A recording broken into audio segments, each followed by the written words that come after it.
Good morning, friends! So there's very exciting news. House Speaker Nancy Pelosi just announced that lawmakers will be voting on a new crisis relief funding bill very soon. The fourth stimulus package is set to include extra relief payments for many low and middle income households across the country. So my friends, please make sure to watch until the end of this video for all of the new details that you need to know. Also, please share this video with your friends and family if they need more reliable stimulus news. If you're interested in entering my Walmart gift card giveaway, where I'll be giving away 3 $75 Walmart gift cards, then please be sure to listen for the keyword from this video. So the Senate this week will continue fulfilling its constitutional duty to confirm more of the President's judicial and administrative nominees.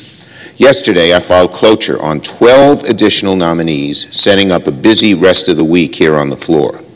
Absent an agreement to expedite the process, and unfortunately we have seen all too few of those coming from our Republican colleagues, members can expect to begin voting tomorrow morning, and we will work through all 12 nominees until we have a path to getting them confirmed. Due to the months of obstructive holds by a few, just a handful of Republicans, in addition to judicial nominees, we also must use up floor time to confirm U.S. attorneys, something practically unheard of in the Senate. These Republicans who have delayed our U.S. attorneys are actively making our communities less safe, and it's regrettable they've chosen to obstruct the Senate for their own personal political interests. So my colleagues ought to be prepared for a busy few days here on the floor. Now, among the nominees we'll consider are 2 great nominees from New York, I'm proud to say. One, we'll consider Allie Nathan, Judge Allie Nathan, nominated to serve as judge for the Second Circuit. She is a brilliant jurist with a decade of experience as a district judge, and I was proud to recommend her to sit on one of the most important courts in the nation.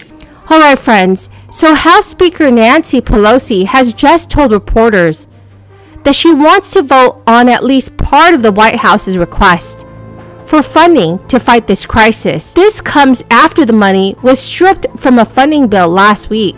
During a press conference, House Speaker Pelosi said, "We'll have to get it done. It would be my hope that we could bring up a bill this week that would do at least part of that."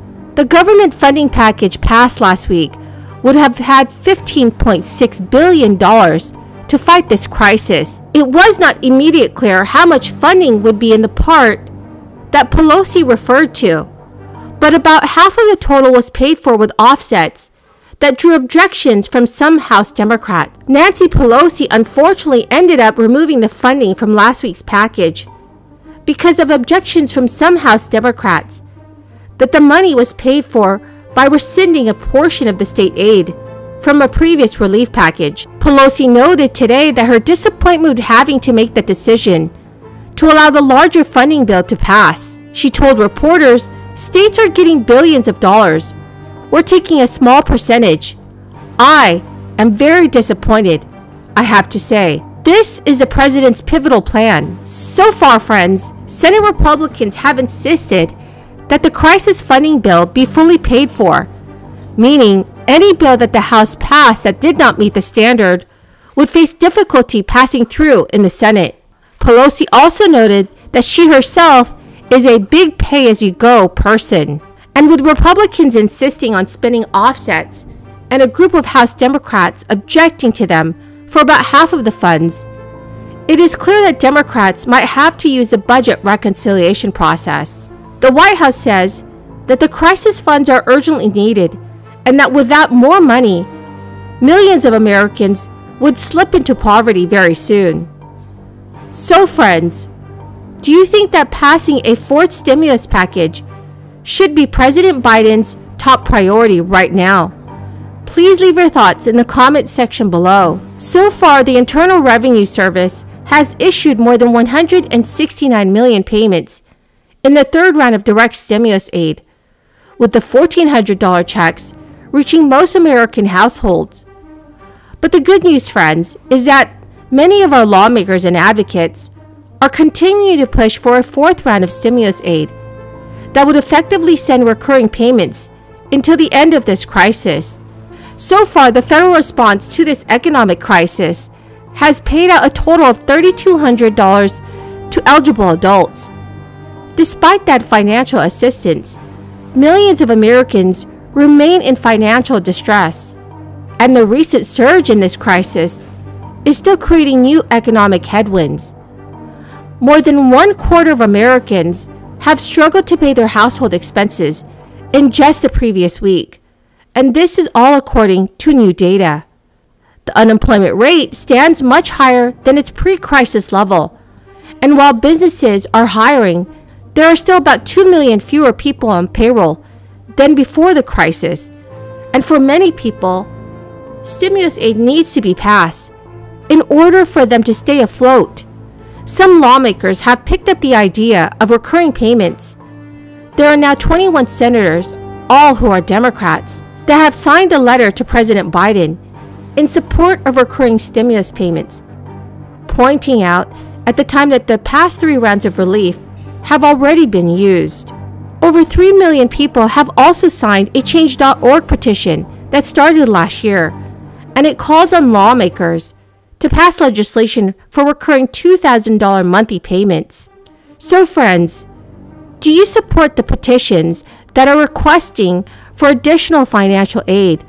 Friends, the keyword for this video is ocean. If you would like to enter this coming Friday's Walmart gift card giveaway, please click and like my videos, comment below this keyword, and also additional keywords from any video of mine that you watch. And please make sure that you are subscribed to my channel. Thank you so much, friends, and have a wonderful and blessed Tuesday. I don't know who he is. Okay. What matters to me is what my members think. And a member has told me she's prepared to vote against it if it doesn't include out. But you know what? I'm a big believer in our committees, and we've tasked the House Administration Committee to review the options that members are putting forth, and they have different views on the subject. But I'd said that certain criteria that I wanted to see was whatever design they have for that. That's one. But the other is we have to tighten the fines on those who violate the Stock Act. It's evidently not sufficient to deter behavior. And then the third is just really, it has to be government-wide. We make a disclosure every year of our financial disclosure, that's what it is.